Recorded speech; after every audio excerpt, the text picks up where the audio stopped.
Hello everyone, I do apologize for not having a movie review for you guys this weekend. I haven't seen Hateful Eight, and so I'll probably see that next weekend, this upcoming one. So yeah, I'll have a review for Hateful Eight about that point. And but last night was a big premiere of Star Wars Rebels Season 3, and on Disney XD, which I don't unfortunately have, although I got to see. One of my friends has Disney XD, thankfully, so I was able to watch this finale of Season 2. Well, Season 2 at his house, but regardless, so I was able to find it online, amazingly, and so I'm here to give you what is essentially my review and thoughts of Star Wars Season 3, Episode 1, Steps into Shadow for you guys, and let me talk about first Season 1 and Season 2 here right now. First season I thought was really good. I thought there was a lot bit of filler, but Season 2, Opposite with the Darkness, and once you get them on DVD and or Blu-ray, because I have Season 1 on Blu-ray, Season 2 with DVD, they're much easier and much more enjoyable to binge watch, really. So yeah, I don't know of watching this like week to week, so I'm a bit concerned for some more filler episodes. Hopefully not. At times I understand why they have to do filler episodes, but regardless, let's talk about the Season 1,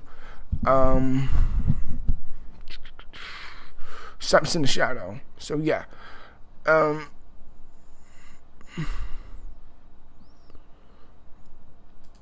basically in Star Wars Rebels Season 3 Episode 1, it starts off with, Ezra and the group, except for Kanan, and they're on a mission to rescue someone who is from a jail cell by the Empire, and it's actually Hondo, who is such a fun, cool character. Like, to imagine the character of Hondo in this season is, or like in Star Wars, like from the Clone Wars and Rebels Season 2, is that, well, just imagine Jack Sparrow from Pirates of the Caribbean in Star Wars. This really funny, cool, laid back type of, hey, Kenobi type of character.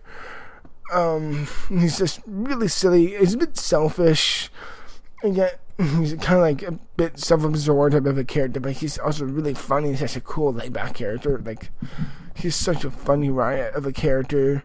I really did enjoy it a lot. And I loved how we got to see this episode, like how it feels like you're trying to step into towards this better direction, but it's still haunted by the past of, Kanan being blinded and Ezra kind of stepping to the dark side and using the Sith holocron from Season 2 finale. And now they're being haunted by the events of Season 2 finale, which I'm not going to give away here. But even then, if I said it, it's still like, whatever, regardless, I'm not going to spoil it, even if there's much of a spoil. But regardless, it's such a good season. This is a really great episode. I loved how it had this great brisk pace to it. Like, it didn't really feel like, okay, let's get to point A to point B, then point B to C, to C to D, to C to E, then E to E, D to E, like that. It just felt like they were taking their own time. They were on their own type of, agenda, really, their own pace, and I like that. And how they were trying to get these ships to their own little rebellion fleet, and how they're trying to get them to another squadron who's supporting the Rebel Alliance, trying to stand up to the Empire. That was really great. And while they're doing that, Kanan is like, he's still being haunted by Season 2 finale as well. And he's,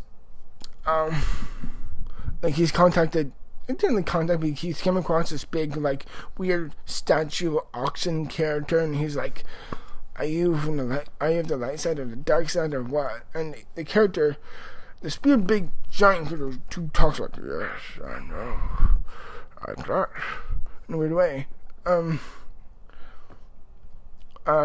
voiced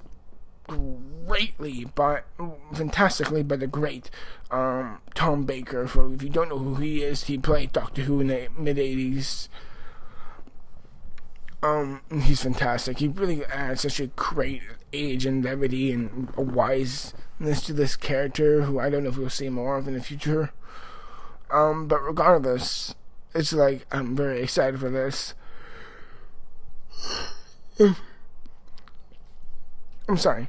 But while that's really interesting how they work back and forth with each other, that's really cool. And while that's happening, it's like the Empire is like they're following right back on their trails, like how a hound would work on a fugitive, like sniffs their trails and they're following them. And they're the Empire, like I don't know what the name for them is. They're like they're like Grand Admirals are working together to talk to each other. It's like, okay, how do we do this? How do we conflict with the others? How they work with each other? And one of them's like, when he's someone who's more brilliant than any of us combined. We need Thrawn. Thrawn makes an appearance from the Thrawn trilogy, written by Timothy Zahn or whatever. Oh my god, loved this dude. The character of Thrawn is a brilliant war strategist and tactician. Imagine an Alexander the Great type of war general for the Empire in this season. Imagine like an Alexander the Great level of brilliance of this war strategist. And he's like, okay, to understand the enemy, you're gonna to take down the enemy, you gotta understand them. Go to their homeworld, understand their art, their literature, their history, their warfare, all that, and understand them, the people who are following after them. So we get to really know a lot of their own insights and their mind works and how their history works with their own planet and all this stuff. And he's such a brilliant strategist and tactician. And the voice of let me check here. It is Lars Mikkelsen. That's it. Lars Mikkelsen, who is brother to Mads Mikkelsen, who plays Hannibal in the TV series Hannibal, which I reviewed last year. Remember how I reviewed season 3 of that show. So I'm doing that this year with Star Wars Rebels season 3.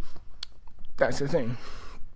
I love how he adds such a mature, dark intelligence and a real sternness that we can buy, and we just drop everything when we see him. And he's such a fascinating, dark and visible, like truly like this brilliant tactician that who could take down his enemy so greatly. In this season, like in the finale of this, in the end of this episode, he's like, "Let the rebels win this, and they get to live another day, and let them do what they can to survive for now. We've agreed to plan a course."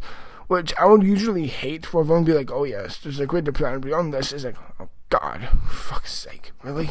But when he says that, it's like, I'm working at a greater plan that's bigger than this, and it's going to strike hard at them.